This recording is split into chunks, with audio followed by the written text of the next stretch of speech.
Andy Morrison here from Real Custom Training, welcoming you back to the Better Workdays podcast. We are in late November, which is hard to believe, and it's that time of year where we all start thinking about next year. And when we start thinking about next year, we start thinking about how am I going to get better? What changes am I going to make? What goals am I going to set?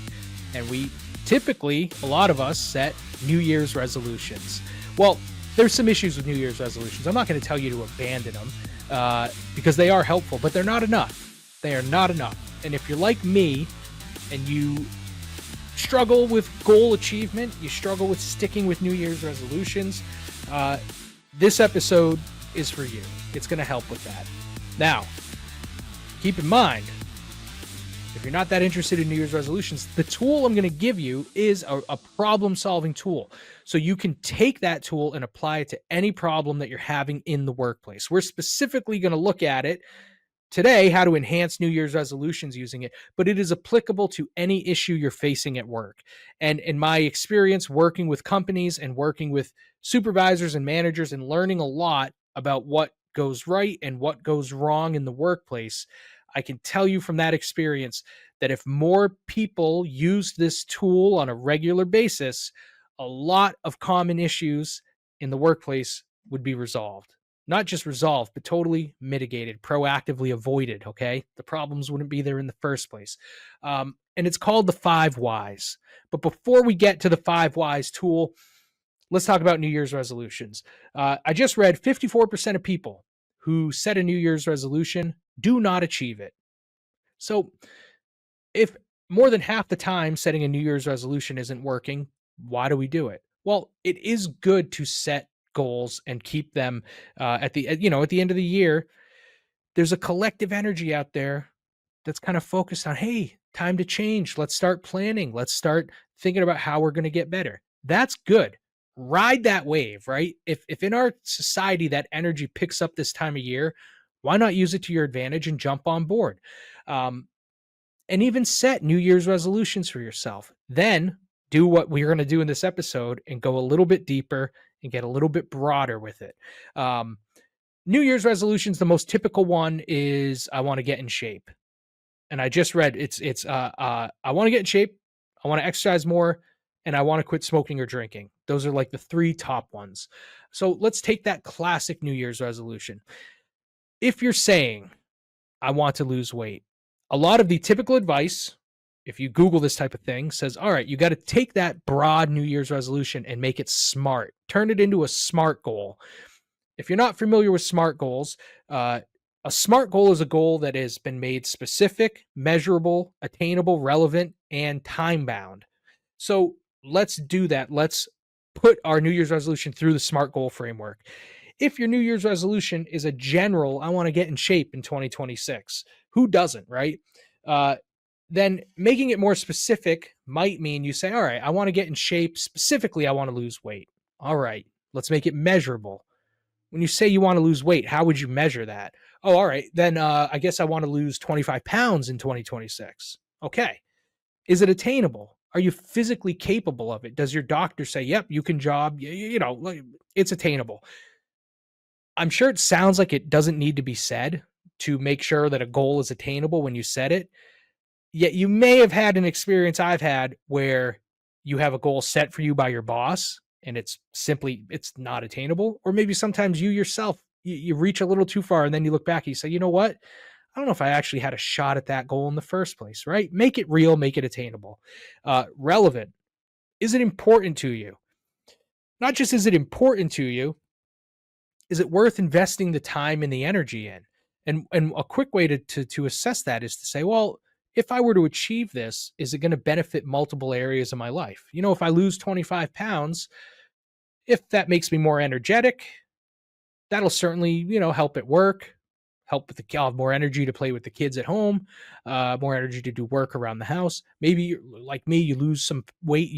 I won't say I have stopped snoring, because my wife would be very mad if she heard me lie about that. But I do snore a lot less than I used to, which certainly has benefits for me and for my poor wife who has to sleep next to me. So, those are all signs. Yeah, if it's going to have an impact in multiple areas of your life, that's a pretty good sign. It's a relevant goal worth pursuing. And then time bound. not just I'm going to lose 25 pounds in 2026. I'm going to lose 25 pounds by July 1, 2026. So really quickly, you can put the goal through the SMART framework. Generally, I am an advocate for SMART goals. And people a lot smarter than me that I study and admire, different psychiatrists and therapists and, leadership coaches, right? SMART goals, it's kind of like what they say about cliches. There's a reason, right? There's a reason they have stuck around. It's because they are effective.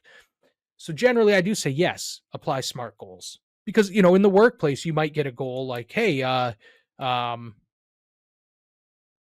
you know what? Next year, set a goal. I want you to reduce turnover. I want you to reduce turnover and boost retention. Okay. Wouldn't it be better to run that goal through the SMART framework? By what degree do you want me to enhance retention? Is it attainable? What are the factors going into it? Do I have the ability to do that? Is it relevant? Is it time bound? Is it measurable? It's always good to put it through the SMART framework. That said, the SMART framework is not enough. Here's why it's not enough. Don't take my word for it. All right. Take the word of our pal, who we talk about fairly often on the show. James Clear, who wrote the book Atomic Habits, a big hit. Clear's an advocate for SMART goals, but he points out in his book some key flaws in relying solely on goals as a means of achievement. And that's really what New Year's resolutions, it's kind of the core flaw of New Year's resolutions is that they're too focused on the goal itself. And Clear says the problem with thinking that the goal itself is the end all be all. Once you've set the right goal, that's all you got to do. He points out winners and losers have the same goals. He says in his book, every team in the NFL enters the season with the same goal. They want to win the Super Bowl. They want to lift the Lombardi trophy. Do they all do it? No. One of them does it, right? They all had the same goal, but only one of them achieves it. So how good was the goal? Obviously, the goal is not enough. Same thing, 100% of the people who go into the new year with the same goal of losing weight, only 46% of them actually do it. 54% of people don't achieve their New Year's resolution. So even if people go in with the same goal, generally with New Year's resolutions, more than half of them don't reach it. So again, the goal is not enough. Goals in general can be too all or nothing. Now, sometimes professionally, it's got to be all or nothing. There's certain goals that just have to be hit, and if you don't hit them, it might be a sign that you're not doing what you've been paid to do. We now, and I want to steer you towards this throughout the episode, are talking more about your personal growth. And when you're pursuing a goal that's tied to your personal growth, especially then, all or nothing thinking is oftentimes one of the most common contributors to why people don't attain their goal. Meaning, if you have the goal, I'm going to lose 25 pounds by July 1, and on July 1, you weigh in at, you only lost 18 pounds. Some of us, I say some of us, because I'm including myself in this, if you tend towards all or nothing thinking, then you give up on stuff because you didn't hit a very specific goal. I only lost 18 pounds. I said I was going to lose 25. I never reached my goals. What was the point of all this? I can't do it. You start saying all this bad stuff about yourself, right? Instead of saying, well, all right, I didn't hit that goal, but man, I'm eating better than ever. I've been going to the gym 3 days a week. I lost 18 pounds. I feel a lot better. Okay, I didn't hit the goal, but am I really going to label it a failure because I didn't hit that specific goal? That's a key problem. Goals are too narrow in scope and they lead to all or nothing thinking. You either did it or you didn't. It's not quite the way to go about it, especially with personal growth. And the third one, goals don't support long-term progress. You could start Ozempic today and lose 25 pounds by July 1. Can you take Ozempic for the rest of your life? I don't think so. You could, cut out all sugar. You could go the Atkins diet. There's all sorts of ways to lose 25 pounds by July 1. Will those ways necessarily set you up for long-term progress? You set the goal of losing 25 pounds by July 1, but is the unsaid part of that you're okay with putting it back on beyond July 1? I would think not. Okay, so they can be a little too short term in thinking, and they don't necessarily set you up for long term progress. So, SMART goals are good, a good tool to use, but not enough, especially in the arena of personal growth. So, how can you kind of supercharge your New Year's resolution in order to make it more personal growth oriented and make it more likely that you won't fall victim to all or nothing thinking and that you will set yourself up for long-term success? Here's the tool I want you to use in order to supercharge that New Year's resolution. All right, it's called the 5 Whys. Here's the most classic way I've seen 5 Whys introduced, and I always like to plug the book. Facilitation at a Glance by Ingrid Benz, one of the best books I've ever read. It is like literally every single, and I mean this, every single page has useful information on it, including an introduction to how to do the 5 Whys. Here's what they say. You start with the problem, all right? Where do you want to grow? What do you want to get better at? Easy answer. What are your problems? What challenges are you running into? That's where you need to grow. So if you walk out of your house one morning, turn the key in the car and it doesn't start, it's pretty clear what the problem is. The problem statement is that my car will not start. And here's how you use the 5 Whys. Hit that problem with why is it happening? Why is it happening? Ask it 5 times. Roughly, generally by 5, you can go deeper, but generally by 5, you end up getting to the root cause of the problem. Because really, the fact that the car won't start is just a symptom of a deeper problem. So let's see if hitting it with 5 Whys helps get to that deeper level and really identify the problem. The car won't start. Why is that happening? Oh, the battery's dead. You might say, we're there. We've done it. The car won't start because the battery is dead. Put a new battery in that sucker. Problem solved. Is it though? Is it really? Let's continue with the 5 Whys. So where were we last? The battery is dead. Why did that happen? Because the alternator is not functioning. Why did that happen? Because the alternator belt is broken. Why did that happen? Because the belt's worn out and it was never replaced. Why was the belt never replaced when it needed to be? Because I don't maintain records on when parts need to be replaced. Now, 5 Whys got us there. The root cause of that problem is the lack of record keeping and timely maintenance. That's the root cause. So think about, like I said, how often in the workplace do you find yourself confronted by a car that won't start?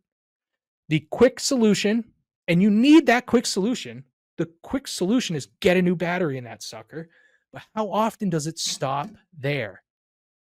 And then you come out again and there's a dead car and you say, all right, we need another, here's this problem that we're always dealing with and we know how to deal with it quickly. So we just keep dealing with it. But why? Because you haven't done the root cause. And even once you do the root cause analysis, then you got to do something about it. But that's what we're talking about today. That in that case, if you have that problem of the car being dead and you determine, what the root cause is, I got to be better about maintenance and record keeping, then that is your growth area for the next year. My goal is to improve my record keeping and my ability to make timely repairs on my vehicle. 5 Whys got us there. So let's take the 5 Whys and let's try it out, right? And you got to do this with yourself, all right? You have to be honest with yourself about why.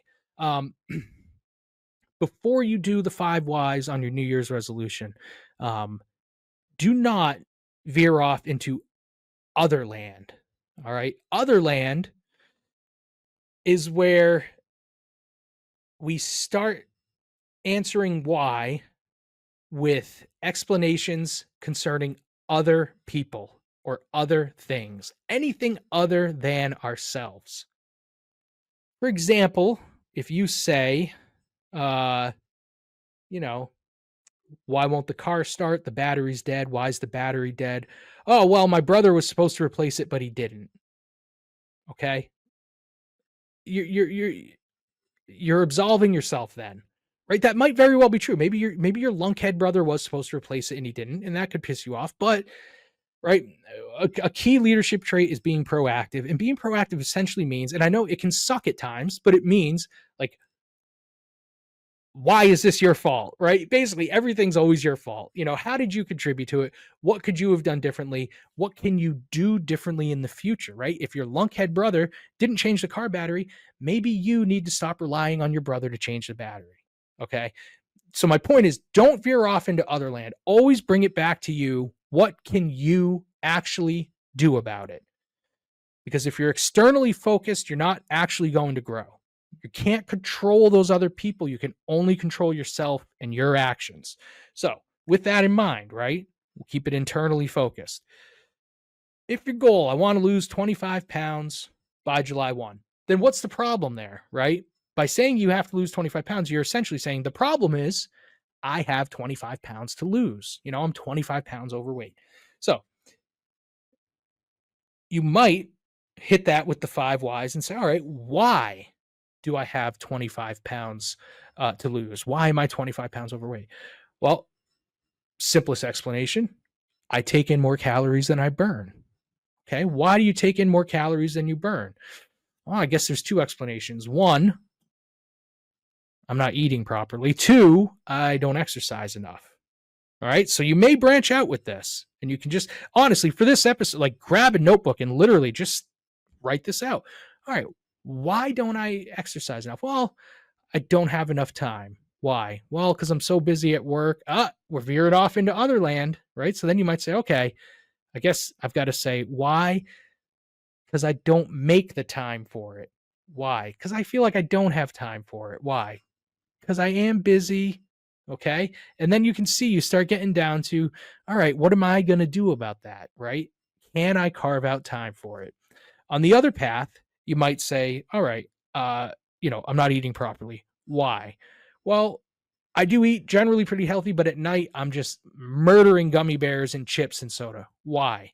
I think because at night I get the most stressed out, and I just start stress eating. Well, why you stress eat? I guess because I need to deal with the stress somehow. Why? Well, because we all need to deal with stress. Okay. And then you might get to the point of like, all right, so I can see that, the root cause of the problem is the stress, and I'm dealing with it, but the way I'm dealing with it is contributing to the larger problem.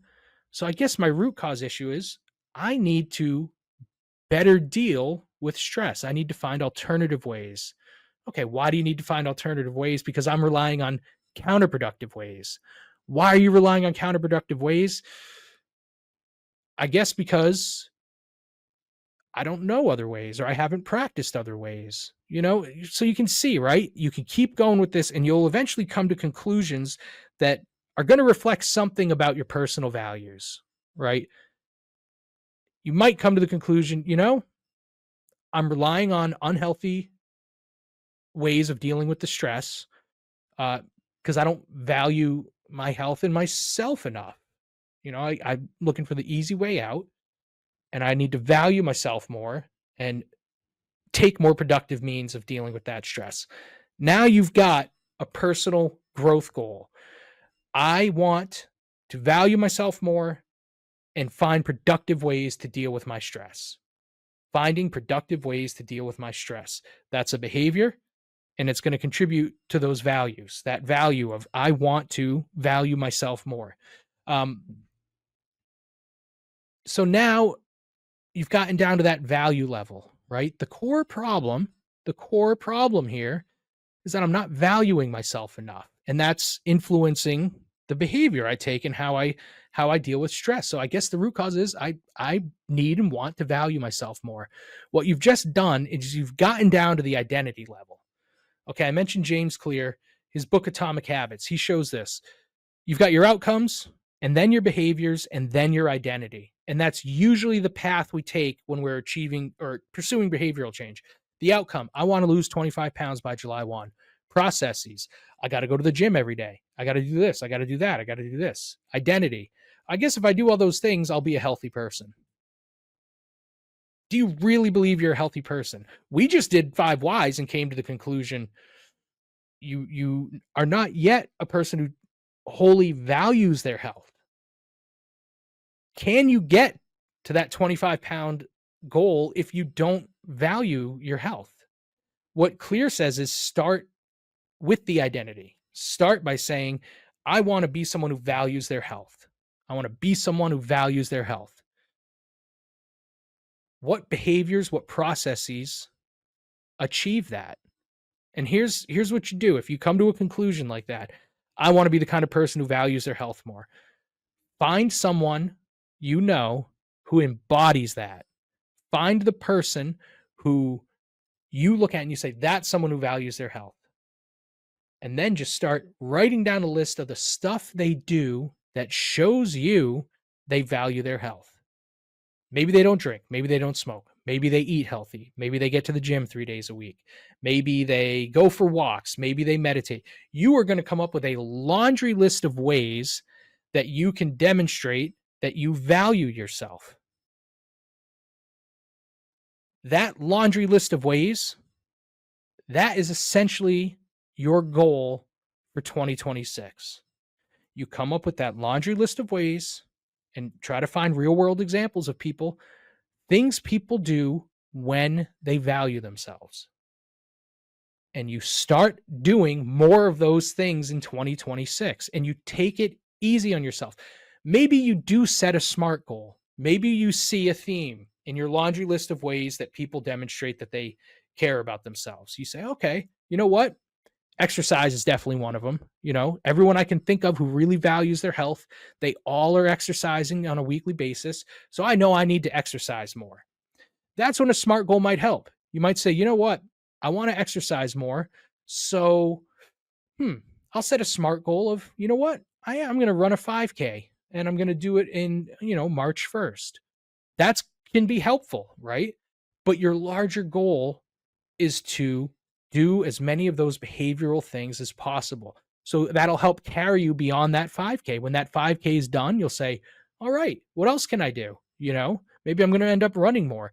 It gets you out of that all or nothing thinking. When you have a million things that you're saying, all right, I could go for a walk more. I could meditate. I could read up on mindfulness. I could take a workshop. I could join the YMCA. I could start biking. I could go for walks with, right? I don't mean to be annoying, but there's a million things that people who value their health do. Just start documenting those things and start doing as many of them as possible. The trick here, you may not yet truly identify as someone who values their health, and that's okay. That is your identity. Decades, right? Decades have gone into shaping that identity and your belief system about yourself. You can change that. It takes a long time. What helps change it is to just act as if, right? Whether you, in your darkest moments, you feel like, no, I don't value my health yet. That's okay. It's okay to feel that way. Don't act that way. Don't give into that all or nothing. All or nothing would tell you, well, if I don't really believe that I'm healthy, why am I going to keep doing all this healthy stuff? I'm a fraud. Don't listen to it. It's okay to feel it, acknowledge it, just be like, oh, okay. Still go to the gym. Still go for a walk. If you miss a day, don't beat yourself up. Just keep your list of things you want to do, the things that someone who values their health does, and start doing all of those things more in 2026. You can take the 5 whys and apply them to your professional goals too. That person, if you get the goal, right? I want you to increase retention in your department. All right. So that says that retention is a problem. We're losing people. Why? They all report they don't feel supported enough. Why? Because I, as the boss, I'm not coaching them or training them. Why? Honestly, I don't know how. I've never been trained in it. Why? The company's never paid for me to get trained in it. Why? I've never asked. I've never pursued it. Why? I guess up until now, I guess I haven't really understood the value of it. So You in 2026 want to be the kind of boss who values learning, training, developing, coaching. What do bosses who value that stuff do? I'm coming up on my time limit here. Follow Real Custom Training, right? Watch this podcast. Follow us on social media. Take a workshop with us. Reach out to me. I'll put up my information here. There are so many ways you can become a boss who values that stuff. And yes, set some specific goals around it, but you will not hit those goals unless you are consistently just doing the things that people do when they value employees and when they value growth. Same thing with losing your 25 pounds. Just focus on doing the things that people who value their health do. Goals will help, but they are not the end all be all. Just chase the behaviors and the identity will follow. Okay. That's it for this week. You've got my email there. Check out Real Custom Training. We are at realcustomtraining.com. Find us on Facebook. Find us on LinkedIn. If this was helpful to you, look, this is exactly the type of stuff we help people with. Check out realcustomtraining.com. You can see all of our programs that we run here in Putnam. Maybe you're nearby. You want us to come yourself or sponsor some of your employees into it. Maybe you're further away. We can still help you either online or we'll come to you. Check out realcustomtraining.com. You can learn all about the ways we help companies. And I will see you on the next Better Work Days.